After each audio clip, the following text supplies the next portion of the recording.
20 വർഷത്തിന് ശേഷം heavy weight ബോക്സിങ്ങിനിറങ്ങിയ ഇതിഹാസ താരം മൈക്ക് ടൈസൺ റിങ്ങിൽ പരാജയപ്പെട്ടു. നിരവധി ആരാധകരുടെ മനസ്സ് കീഴടക്കിയാണ് മത്സരം അവസാനിപ്പിച്ചത്. 58-കാരനായ ടൈസൺ തൻ്റെ പ്രായം ഒരു പ്രശ്നമല്ലെന്ന് പറഞ്ഞ് 31 വയസ്സ് പ്രായമുള്ള ജോക്ക് പോളുമായി പോരാട്ടത്തിനിറങ്ങിയത്. തന്നേക്കാൾ പാതി പ്രായം മാത്രമുള്ള ഒരു ബോക്സറുടെ കൂടെ 8 റൗണ്ട് ബോക്സിംഗ് റിങ്ങിൽ പിടിച്ചു നിന്നു മൈക്ക് ടൈസൺ.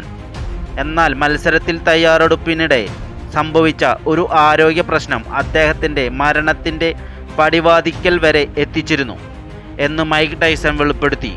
തന്നെ വീഴ്ത്തിയ ആ രോഗം അൾസറായിരുന്നു. ഇത് വളരെയധികം മൂർച്ചയിലെത്തിയിരുന്നു. മെയ് മാസത്തിലായിരുന്നു രോഗം സങ്കീർണമായത്.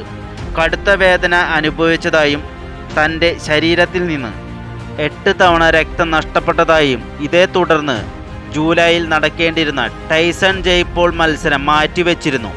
ഈ രോഗം അദ്ദേഹത്തെ മരണത്തിൻ്റെ പടിവാതിക്കൽ വരെ എത്തിച്ചു. കടുത്ത വേദനയിലും അദ്ദേഹം ആരാധകരെ മുൾമുനയിലിരുത്തി.